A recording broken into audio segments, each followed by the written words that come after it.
अहंकार और चित्त के दोष। श्री रामचंद्र जी कहते हैं, मुनि श्रेष्ठ, यह अनेक रूप वाला संसार दीनों से भी दीन विषय लंपट लोगों को अहंकार के वशीभूत होने के कारण ही निरंतर राग द्वेष आदि दोषों के कोष रूप अनर्थ की प्राप्ति कराता रहता है। अहंकार के वश में होने से ही मनुष्य पर आपत्ति आती है, उसे शारीरिक कष्ट भोगने पड़ते हैं। अहंकार से ही अनेक दुखद मानसिक व्यथाएं होती हैं तथा अहंकार से ही राग अथवा दुष्ट चेष्टाएं होती हैं।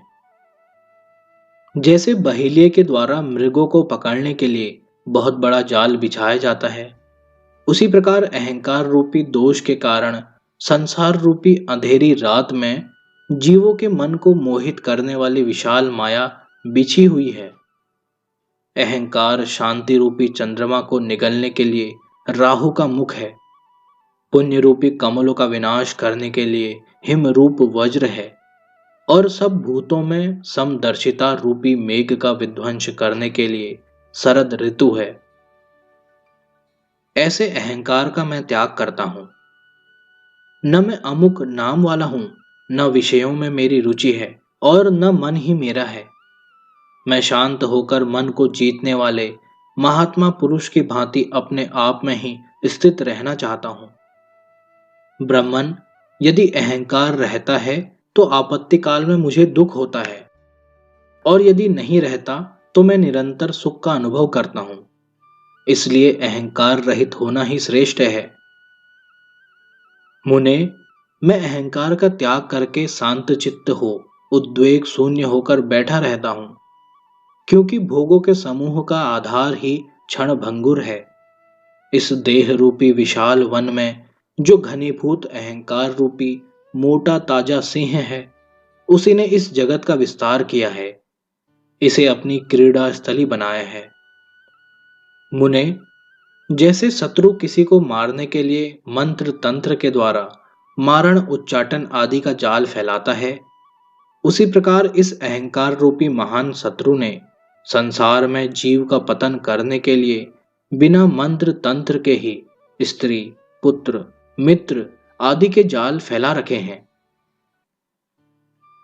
इस अहंकार का मूलोच्छेद पूर्वक निराकरण कर देने पर ये सभी मानसिक दुश्चिंताएं तुरंत अपने आप विलीन हो जाती हैं।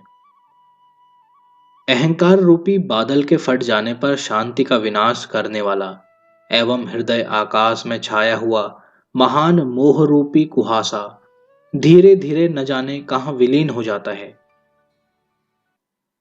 महानुभाव मुनीश्वर, जो संपूर्ण आपत्तियों का घर, शांति आदि उत्तम गुणों से रहित तथा हृदय के भीतर निवास करने वाला है, उस अनित्य अहंकार का मैं आश्रय लेना नहीं चाहता, उसके अधीन होना नहीं चाहता। अपने सुदृढ़ विवेक के द्वारा मैं अच्छी तरह समझ गया हूं कि यह अहंकार नामक वस्तु सब ओर से अतिशय दुख रूप ही है। अतः अब मेरे लिए जो कुछ भी कर्तव्य शेष रह गया हो, उसे बताते हुए आप मुझे अध्यात्म विषयक उपदेश दीजिए।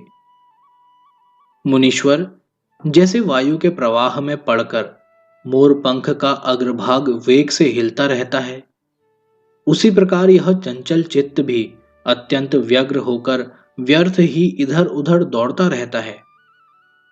जैसे कुत्ता अपना पेट भरने के लिए व्याकुल हो गांव में दूर से दूर तक के घरों या स्थानों का चक्कर लगाया करता है, उसी दशा इस चंचल मन की है। इसे कहीं भी कोई अनुकूल वस्तु नहीं प्राप्त होती, इसलिए यह दीन बना रहता है। यदि इसे कभी विशाल धन का भंडार प्राप्त हो जाए तो भी यह भीतर से तृप्त नहीं होता। जैसे बांस या बेंत की बनी हुई पिटारी कभी जल से नहीं भरती, उसी प्रकार धन से मनुष्य का जी नहीं भरता।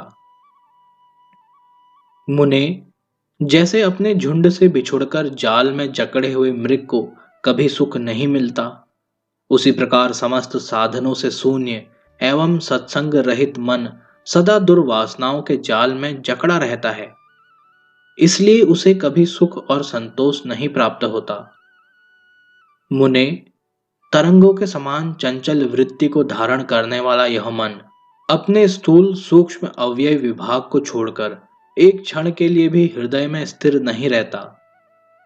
विषयों के चिंतन से क्षोभ को प्राप्त हुआ यह मन मंदरांचल के आघात से उछलती हुई क्षीर सागर की दुग्ध राशि के समान दसों दिशाओं में दौड़ता या भटकता फिरता है, किंतु कहीं भी शांति को नहीं पाता। ब्रह्मन जैसे मृग गड्ढे में गिरने की कोई चिंता न करके हरी हरी दूब चरने की इच्छा से प्रेरित हो बहुत दूर तक दौड़ लगाता रहता है, उसी प्रकार यह मन नरक के गर्त में गिरने की परवाह न करके भोग लाभ की आशा से बड़ी दूर तक चक्कर लगाता रहता है, भांति भांति के मंसूबे बांधता रहता है। जैसे पिंजड़े में बंद किया हुआ सिंह चिंता के कारण एक जगह स्थिर होकर नहीं रहता, उसी प्रकार नाना प्रकार की चिंताओं से अत्यंत चपल हुआ मन अपनी चंचल वृत्ति के कारण कहीं स्थिर नहीं रह पाता। जैसे हंस जल से दूध को निकाल लेता है, वैसे ही मोह रूपी रथ पर आरूढ़ हुआ यह मन भी इस शरीर से उद्वेग शून्य समता के सुख का अपहरण कर लेता है। ब्रह्मन मन रूपी ग्रह अग्नि से भी अधिक उष्ण है, उसके ऊपर चढ़ना पर्वत पर चढ़ने से भी अधिक कठिन है तथा वह वज्र से भी बढ़कर कठोर है, उसको वश में लाना बहुत ही कठिन है। जैसे मांस भक्षी पक्षी मांस पर टूट पड़ता है, उसी प्रकार मन भी इंद्रियों द्वारा उपलब्ध होने वाले विषयों की ओर दौड़ पड़ता है।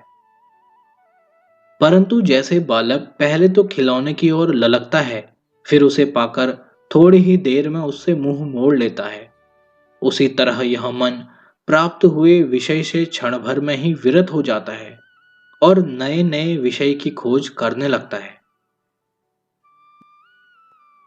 समुद्र को पी जाना, सुमेरु पर्वत को जड़ से उखाड़ फेंकना तथा अग्नि का ही आहार करना, ये महान एवं दुस्साध्य कार्य हैं। परंतु चंचल चित्त को वश में कर लेना इनसे भी महान एवं कठिन कार्य है। संपूर्ण पदार्थों का कारण चित्त ही है।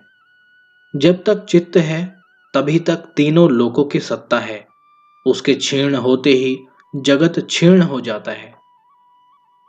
इसलिए इस चित्त रूपी रोग की यत्न पूर्वक चिकित्सा करनी चाहिए। मुने, जैसे महान पर्वत से अनेक अनेक वनों एवं काननों की उत्पत्ति होती है, उसी प्रकार मन से ये सैकड़ों सुख दुख पैदा हुए हैं, इसमें संशय नहीं है। आध्यात्म विषयक विवेक से जब यह मन दुर्बल हो जाता है, तब ये सारे सुख दुख निश्चय ही पूर्ण रूप से गल जाते हैं, ऐसा मेरा विश्वास है। महान मुमुक्षु पुरुष जिसके जीते जाने पर शम, दम, क्षमा, दया, समता, शांति, संतोष, सरलता आदि समस्त सद्गुणों के स्वाधीन होने की आशा करते रहे हैं, उस शत्रु रूप चित्त को जीतने के लिए मैं सब प्रकार से उद्यत हुआ हूं। अतएव जैसे चंद्रमा मेघ माला का अभिनंदन नहीं करता, उसी प्रकार मैं तीव्र वैराग्य संपत्ति से युक्त होने के कारण जड़ और मलिन विलास वाली लक्ष्मी का अभिनंदन नहीं करता।